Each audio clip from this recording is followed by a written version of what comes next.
Welcome to my views and news. Some news stories for you. Firstly, from Gonder, where a Fano commander released a message. Fano in Gonder and Gajam has been on the run since last year. But the video shows that an effort is being made to reorganize the Fano commanders. New recruitments are being planned. Diaspora is being contacted for financial support. Secondly, was Tigray Orthodox Church today used very strong language against Ethiopian Orthodox Church, calling some Ethiopian Orthodox Church leaders as Satan worshippers. And lastly, Italian Prime Minister Giorgio Meloni arrived in Addis Ababa today, welcomed by the Prime Minister. What is the agenda of this visit? At the same time, today we saw arrival of Somalia's President Hassan Sheikh in Addis Ababa, a trilateral meeting of Italian, Somalis and Ethiopian leaders is going to be held, who welcomed Hassan Sheikh and Giorgia Meloni on Bole Airport of Addis Ababa. Firstly, viewers, Mesafint is one of top Fano commanders. He is from Gonder. And we know that Gonder is now becoming the seat of Amhara resistance. Though resistance movement has been suspended, but we are receiving reports about background preparations. It's not that the resistance movement has come to a close. Gonder, Gajam, Fanos were the target of state action which started last year. And we saw that these Fano commanders fled for their lives. One has been arrested, top commander Zamina Kasi. Masrisha is nowhere to be seen. Mesafint on the run. Mere Bodajo has apologized. He has been under the control of Ethiopian army, and now he has officially come under their control, you can say. Though I personally think that his relation with the other Fano commanders, other Fanos, was already suspicious. He was closer to Ethiopian army than to other factions. Now, what is happening is that in Gonder, efforts underway to reorganize Fano. A Fano commander's message is being shared, video message. His name is Mesafint. Mesafint is asking civilians, those who want to join Fano should be brought to Fano. Those who want to join Fano in Volo should be brought to Mere Bodajo. And those who want to join Fano in Gajam, they should be taken to the assistance of Zamina Kasi.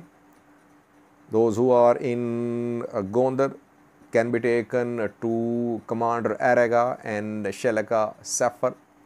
And those in Gonder city, near Gonder city, who want to join Fano should be brought to himself, Mesafint.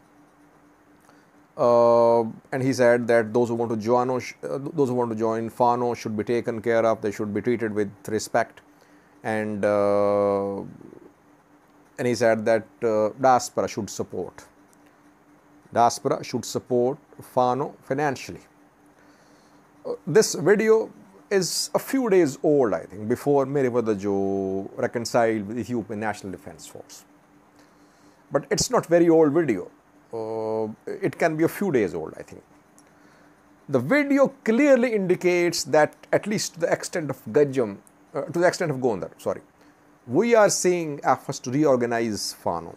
In Gajam as well, but mainly in Gonder. In Gonder, efforts underway to reorganize Fano. In Gojam, main leaders are nowhere to be seen. That is why Fano is missing leadership in Gojam. But in Gonder, Mesafint is there. And he is involving Amhara diaspora, already involved, but he wants financial support from diaspora, which diaspora would be happy to provide. Diaspora wants change in Ethiopia. Amhara diaspora is threatening PM Abiy's government. It wants to remove PM Abiy. It will definitely support Fano's recruitment, training, etc. Will Ethiopian government allow this reorganization of Fano in Gonder? Because Amhara special force members could be joining Fano as well. How many have joined different Fano factions? It's difficult to say. But to the extent of Gonder, we're seeing an effort to form a joint front comprising Fano, Amhara special force and civilians. How will government counter this plan to form a joint front in Gonder? We'll see in coming days. Things will be clear after Eid and Muslim religious holiday and Easter. Because after that, we could see announcement of second phase of this movement in Gonder, if there is no resolution. Though mediation talks underway, some ASF members are reporting back at camps. So let's hope things are resolved peacefully.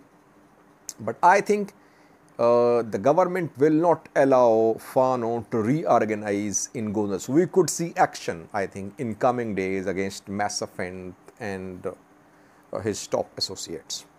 Secondly, was Tigray Orthodox Church has used very strong language against Ethiopian Orthodox Church.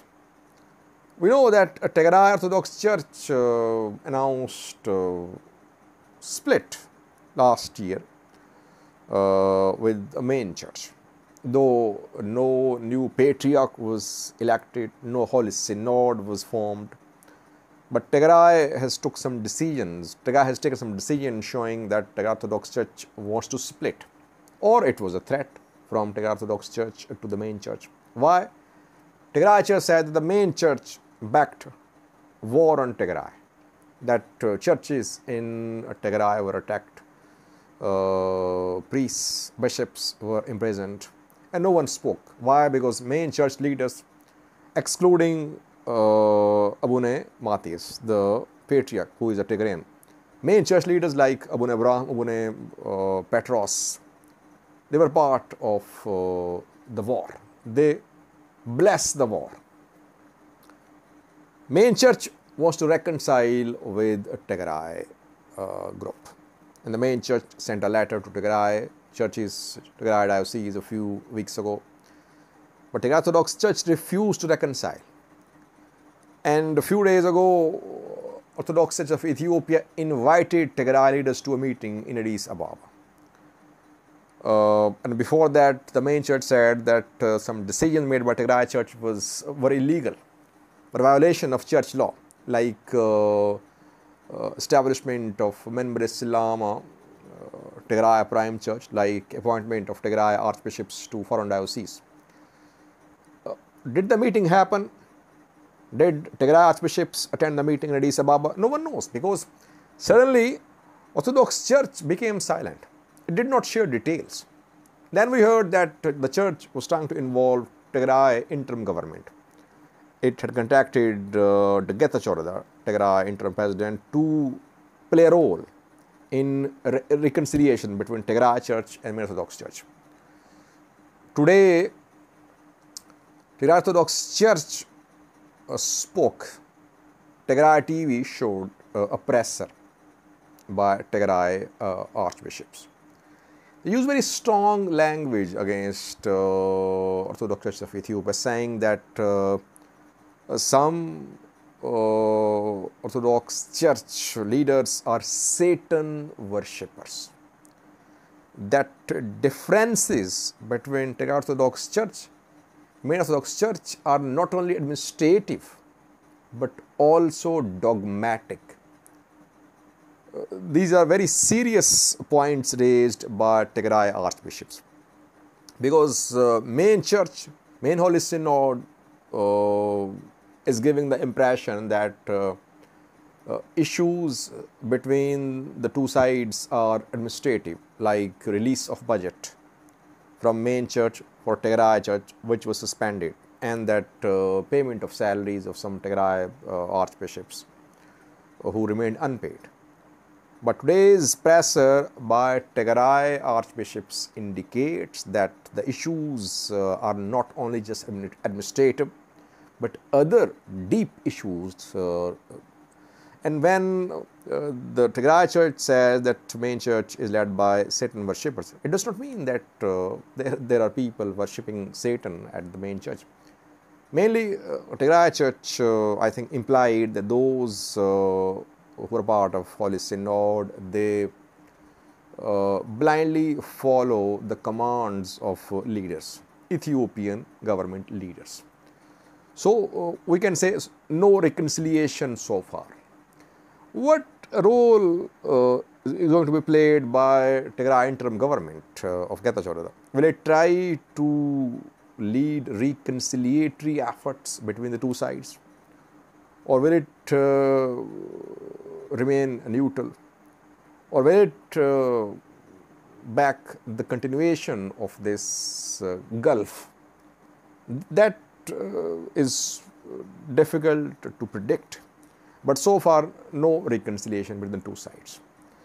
Thirdly, viewers, Italian Prime Minister arrived in Ethiopia today. Giorgia Meloni was welcomed by PM Abiy. Italy provided loans and grants to Ethiopia in February, around 140 million US dollars.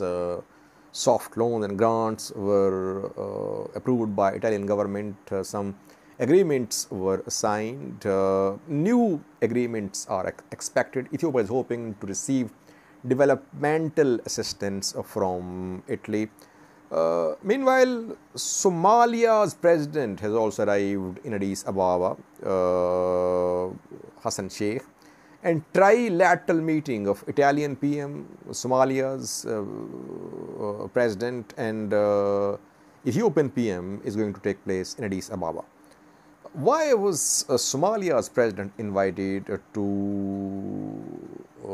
Addis Ababa?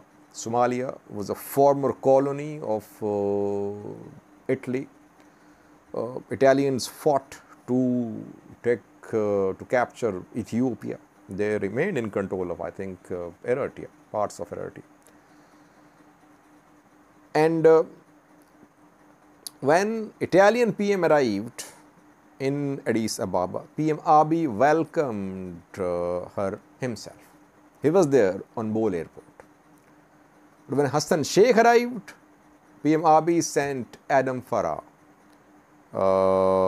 deputy chairman of Prosperity Party, to welcome Hassan Sheikh. Adam Farah is Somali, I think. That is why he was sent to the airport. So PM Abiy did not go to the airport to welcome Hassan Sheikh. We can say he did not treat the two leaders equally.